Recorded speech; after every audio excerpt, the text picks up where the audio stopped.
वो कहते हैं जब दुश्मन की नींद उड़ जाए तो समझ लेना तुमने कुछ बहुत बड़ा कर दिया है। आज भारत ने कुछ ऐसा ही किया। भारत और यूरोपीय यूनियन के बीच एक ऐतिहासिक फ्री ट्रेड एग्रीमेंट हुआ है, लेकिन इस डील की गूंज सिर्फ ब्रसेल्स और नई दिल्ली तक सीमित नहीं है। इस समझौते की आवाज सुनाई दे रही इस्लामाबाद से लेकर बीजिंग तक, और इसकी सबसे बड़ी गवाही दे रही है पाकिस्तान का सबसे बड़ा अखबार डॉन और चीन का सरकारी मुखपत्र चाइना डेली। अब सवाल यह है कि जो डील भारत और यूरोप के लिए जीत है वो पाकिस्तान और चीन के लिए सिरदर्द क्यों बन गई।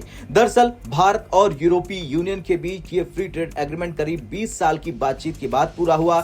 इस डील के तहत ईयू के 97% एक्सपोर्ट पर टैरिफ या तो घटेंगे या पूरी तरह खत्म होंगे। यूरोप को हर साल करीब 4 अरब यूरो की सीधी बचत होगी। भारत को मिलेगा टेक्नोलॉजी, निवेश और मार्केट एक्सेस। यानी ये डील सिर्फ ट्रेड नहीं, 2 अरब लोगों का साझा मार्केट है। खुद प्रधानमंत्री नरेंद्र मोदी ने कहा कि ये भारत की अब तक की सबसे बड़ी ट्रेड डील है, और यही बात पाकिस्तान और चीन को सबसे ज्यादा चुभ रही है। अब आते हैं पाकिस्तान के सबसे बड़े अखबार डॉन पर। डॉन ने इस डील को साधारण शब्दों में नहीं लिखा। डॉन ने माना भारत अब यूरोप के लिए फ्यूचर क्रिटिकल मार्केट बन चुका है। ईयू भारत को सिर्फ बिजनेस पार्टनर नहीं बल्कि लॉन्ग टर्म स्ट्रेटेजिक पार्टनर मान रहा है। यानी वही यूरोप जो पाकिस्तान को फ्रंटलाइन स्टेट कहता था अब भारत के साथ खड़ा हो गया है। डॉन ने यह भी लिखा कि जब वैश्विक व्यापार तेजी से रणनीतिक हथियार बनता जा रहा है तब ईयू भारत पर दांव लगा रहा है।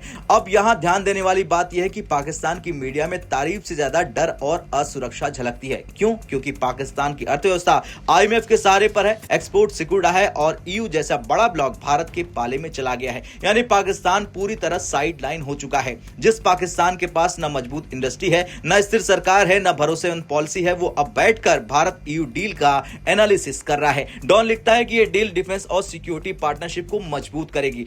पाकिस्तान को डर सिर्फ व्यापार का नहीं, रणनीतिक अलगाव का भी है। अब आते हैं चीन के सरकारी मीडिया चाइना डेली पर। चीन ने इस डील को और भी गहरे एंगल से देखा। चाइना डेली लिखता है कि भारत और ईयू की ये डील अमेरिका की टैरिफ पॉलिसी के असर को कम करने की कोशिश है। ये बात सीधे पहुंचती है ट्रंप टैरिफ पर। चीन जानता है कि अमेरिका चीन trade war global supply chain को हिला चुका है। ईयू अब चीन पर जरूरत से ज्यादा निर्भर नहीं रहना चाहता है, और इसका समाधान क्या है? भारत। चाइना डेली ने खुद माना कि ये डील भारत के मैन्युफैक्चरिंग सेक्टर को मजबूत करेगी, भारत को ग्लोबल सर्विस और प्रोडक्शन हब बनाएगी, निवेशकों का भरोसा भारत में और बढ़ेगा। यानी कि वही रोल जो चीन दशकों से निभा रहा था अब भारत लेने जा रहा है, और यही बात बीजिंग को सबसे ज्यादा परेशान कर रही है। पाकिस्तान और चीन की मीडिया में एक बात कॉमन है, दोनों इस डील को सिर्फ ट्रेड एग्रीमेंट नहीं बल्कि पॉलिटिकल और जियोपॉलिटिक्स सिग्नल मान रहे हैं। क्यों? क्योंकि ईयू अब चीन से दूरी बना रहा, अमेरिका अपने टैरिफ पॉलिसी से दोस्तों को भी परेशान कर रहा, और भारत एक भरोसेमंद स्थिर विकल्प बनकर उभर चुका है।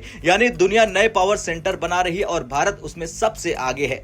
चीन की मीडिया यह भी समझती है कि ट्रंप की टैरिफ पॉलिसी सिर्फ चीन नहीं यूरोप को भी नुकसान पहुंचा रही, इसलिए ईयू ने भारत के साथ लॉन्ग टर्म डील की है ताकि अमेरिका और चीन दोनों पर निर्भरता कम हो, और भारत के लिए यह डिप्लोमेटिक मास्टर स्ट्रोक है। यह डील भारत को बड़ा मार्केट देती है, टेक्नोलॉजी ट्रांसफर का रास्ता खोलती है, डिफेंस और सिक्योरिटी सहयोग बढ़ाती है और ग्लोबल सप्लाई चेन में सेंट्रल रोल देती है। यानी भारत अब सिर्फ उभरती अर्थव्यवस्था नहीं, निर्णायक शक्ति बन चुका है। पाकिस्तान आईएमएफ की किस्तों पर जिंदा है और दूसरों की डील पर नजर रख रहा है। चीन सप्लाई चेन खोने के डर में है और नए अलायंस से परेशान है, जबकि भारत नए दोस्त बना रहा है और ग्लोबल रूल्स सेट कर रहा है। खैर, भारत और ईयू की फ्री ट्रेड एग्रीमेंट सिर्फ एक आर्थिक समझौता नहीं, ये पाकिस्तान के लिए चेतावनी है, चीन के लिए एक बड़ा अलार्म है और दुनिया के लिए भी संकेत है कि ग्लोबल पावर शिफ्ट शुरू हो चुका है, और इस बार भारत सिर्फ हिस्सा नहीं लीडर बनेगा। अब आपकी क्या राय है? क्या ये डील भारत को ग्लोबल ट्रेड का नया केंद्र बनाएगी? हाँ या ना में कमेंट कर जरूर अपनी राय दें।